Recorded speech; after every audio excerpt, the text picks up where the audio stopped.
What's up, vapors? Thanks for checking out Daily Vape TV. My name is Nick, and today we're going to be taking a look at the Kroma-A.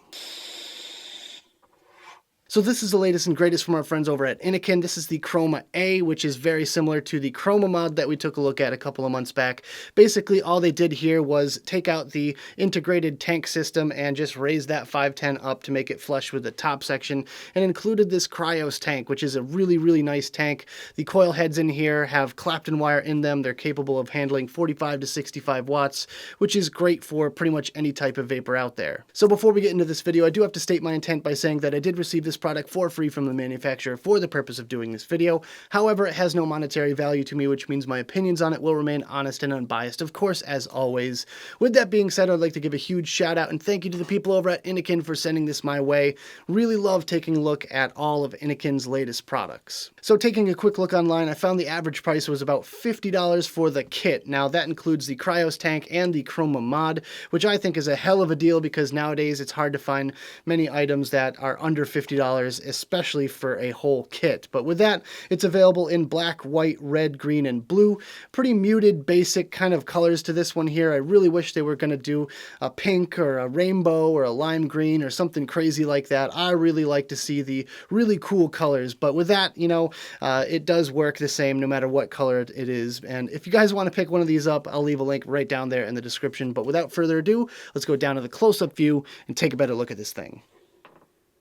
Alright, ladies and gentlemen, as you can see, we've got our Kroma-A in its original box, so let's quickly take a look around the packaging and then we'll talk about what's inside. So first and foremost, we have this nice classy picture of the device here, and hopefully you guys can get a glimpse of that little spot gloss right there on the front. I really like that. It's a very nice touch if you ask me.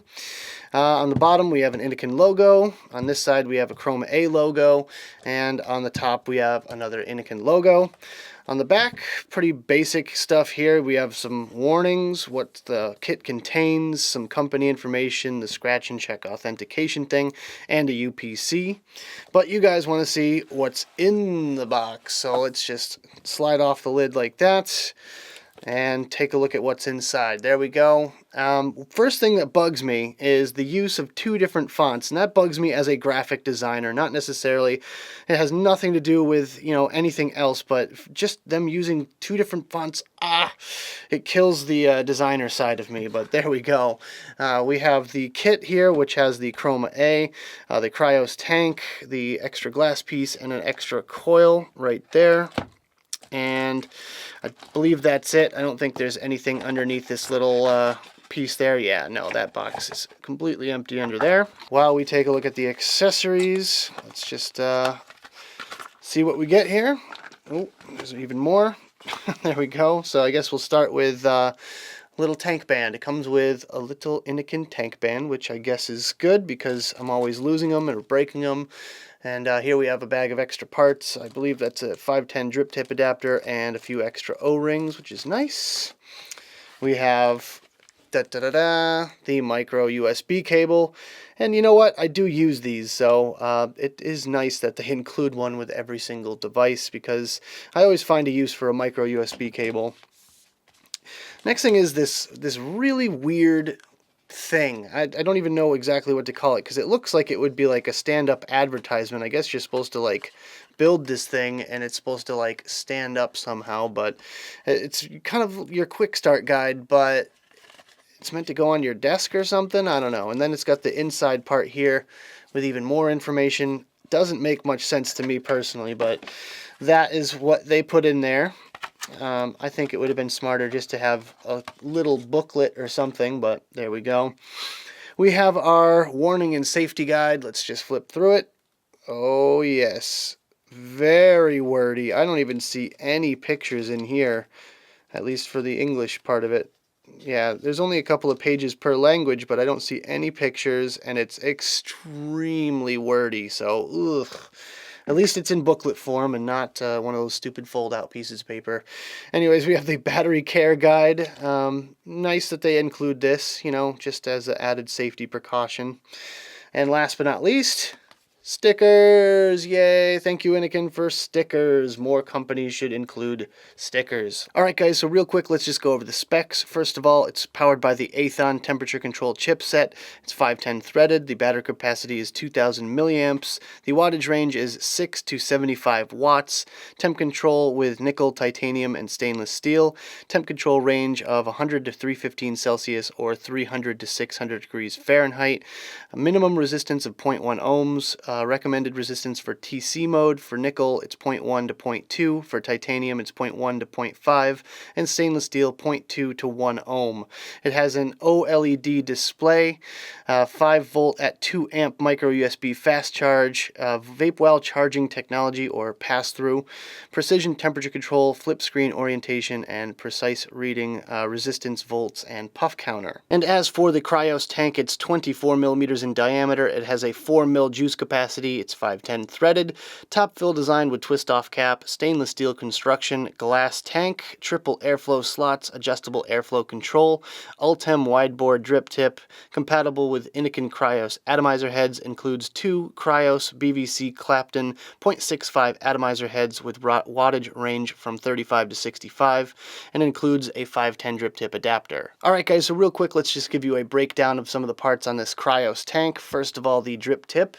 As you can see here, it's a nice Ultem wide bore tip. It has 2 O-rings in the bottom that secure it into the top cap. It has this nice tapered part up at the top here. There we can see the bore, which is nice and wide. It does look like it's an 810 fitting tip, but unfortunately I tried some of my 810 tips and they did not fit, so I couldn't use anything without using that 510 adapter, but I guess there's that. Moving on, we have the top cap section here, which comes off like so, and we see the fill holes at the top. 2 nice large kidney shaped fill holes. You can fill one side while the air escapes out the other, which is just great. And then taking off the glass piece, we can check out the coil. All the O-rings and threading are really top-notch with this thing here. No complaints in that department whatsoever. Here you can see the actual coil itself, and it is Claptoned about 1 wrap down. There is some Clapton wire around that. It's going to be almost impossible to get it on this video here, but maybe I'll just include a picture of the coil all broken apart here, but there you go. The coils themselves hold up fairly nicely. They last a while. You know, I'm using some decent juice here, and they just screw into the bottom like so. Very simple operation there. No leaking whatsoever out of this tank at all since I've had it, so that is definitely a positive from me. And on the bottom section here, you can see the airflow control. Hopefully you guys can see that. You can shut it off 100%, or you can have it wide open, and it has a nice little clicky stopper at the end there as well. And that's pretty much it as far as the Crios tank. Let's move on to some of the features on the mod itself. So I filled up the tank, and now it's time to show you guys some of the features. So currently it is off. If you want to turn the device on, all you have to do is press the fire button 3 times, 1, 2, 3. And you'll notice the colored LEDs right around there, which is kind of a nice touch. And it also says, you know, a little splash screen on here as well. So now it gives you the choice to choose your mode. If it's the same coil, then you can just choose same, or if it's a new coil, you can just go down to wattage or whatever kind of mode you want to use. Right now I'm going to use wattage, so you just select that by pressing the fire button. Right now I have my mod set at 45 watts, but let's say I want to turn it down to 35. You hold down the down button and just tap the down a few times. You can hold it down if you wanted to, and it'll go a lot quicker. So right there I'm at 35.0 watts, and it does go in half-watt increments, so you're locked in right now at 35 watts.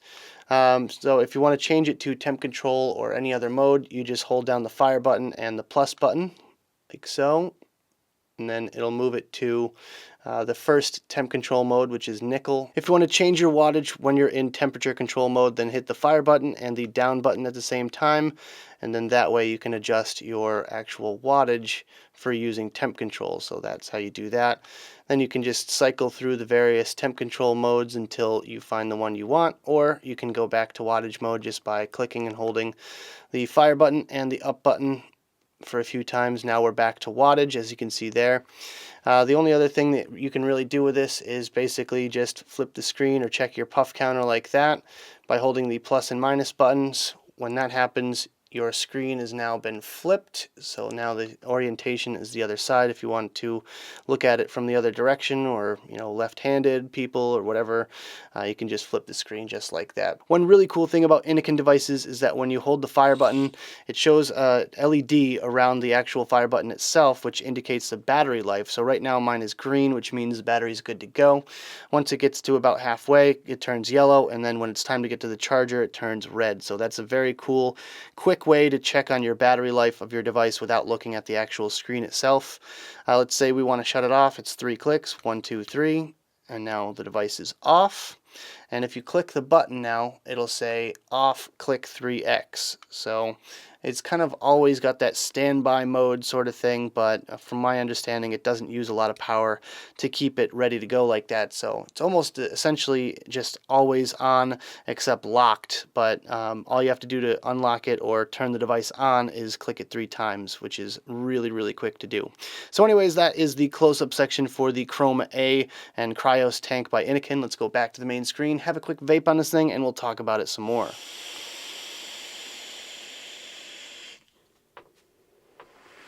Alright guys, I hope you enjoyed the close-up section of the video. Now let's talk about my personal thoughts about this device, some pros, some cons, and whether or not it's worth purchasing.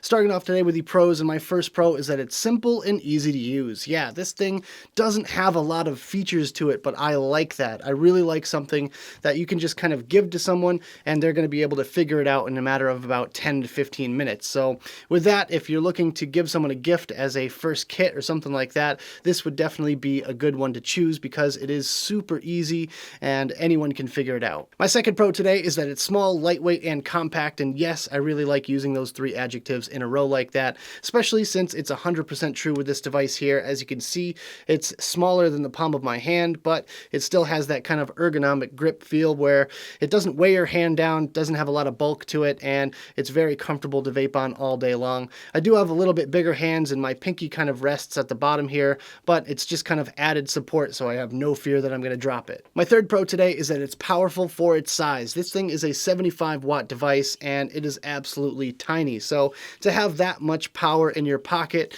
and ready to go at all times, I absolutely love that fact, and it's definitely a pro in my book. My fourth pro about this device is 2 amp quick charge. Yes, that's right. I love the 2 amp quick charging feature with this thing here because about half an hour before I started recording this video, it was completely dead, and I just plugged it into my 2 amp wall adapter, and before I knew it, it was fully charged, ready to go to make this video for you guys today. So with that, I have to be a little bit thankful for that quick charge function. And my fifth and final pro for this device is the price. You really cannot go wrong for $50. I think that's a killer price point.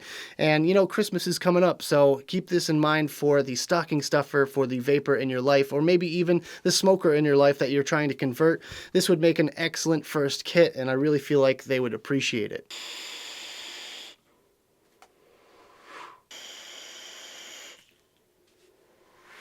Alright guys, so moving on to some cons. My first con is that it feels really cheap. Now, that really doesn't surprise me much because this is the exact same outer shell as the original Kroma mod that I took a look at a few months back, and they really didn't do anything to update it, unfortunately. I complained originally about this little back panel here that has that kind of knurling on it, that little grippy feel to it, but it is very, very, very cheap plastic feeling, and I really don't like the feeling of it in my hand. Really wish they rubberized it or just kind of bulked it up a little bit, made it out of a somewhat better material. But the thing that really bothers me is this bottom plate here, because that feels like the cheapest plastic on this device, and I fear that if I end up dropping it onto the bottom piece here, which houses the charging plug, it might end up shattering. My second con today is the very low battery capacity. Now, I use this thing between 40 and 45 watts, and I get about 6 to 8 hours of battery life, but if you try to use it all the way up at 75, you're looking at maybe 3 to 4 hours tops. So just keep that in mind if you're considering this kit, if you're you're using it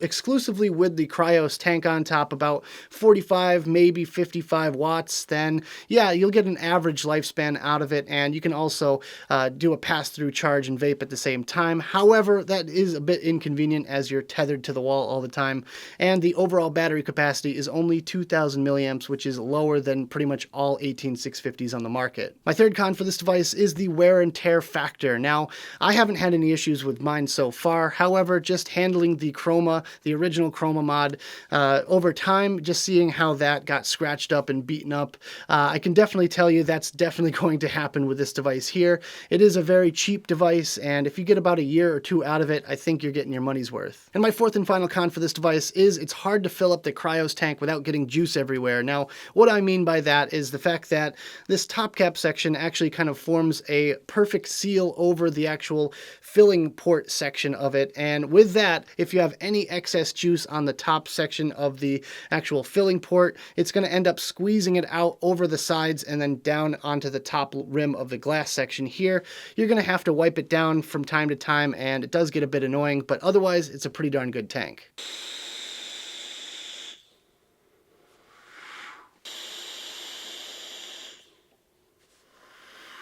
So some final thoughts. Would I go out of my way to purchase one of these devices if I didn't get this one for review? My answer would be yes. And the reason I say yes to this one is because they did make quite a few improvements over the original Kroma. I really like this Crios tank that comes with it, but they still have a little ways to go in my opinion. Now, if they wanted to come out with a little bit more expensive version, kind of midway between the MVP4 and this version here, maybe the Kroma-B, the next one in line. But with that, if they wanted to improve it, I would say definitely rubberize this back piece here, come out with some fancier colors, make it a little bit bigger and throw a bigger battery in there, possibly 100 watts, and then you got yourself one hell of a good mod. But with that, this kit right here is definitely worth 50 bucks, and if you guys want to pick one up for yourself or someone else, I'll drop links right down there in the description below. So that about does it for this video, guys. I hope you enjoyed. If you did, make sure you hit that like button and subscribe for more videos just like this. Don't forget to click the notification bell right next to the subscribe button if you want to be alerted whenever I upload videos. Also, leave me some comments in the box below. I'd love to hear your thoughts all about the Kroma-A or anything else you guys want to discuss down there. Also, check out the links I've got in the description below. That's where you're going to find the advocacy and my social media links, so make sure you check those out as well. Thank you guys so much for tuning in, and as always, vape on!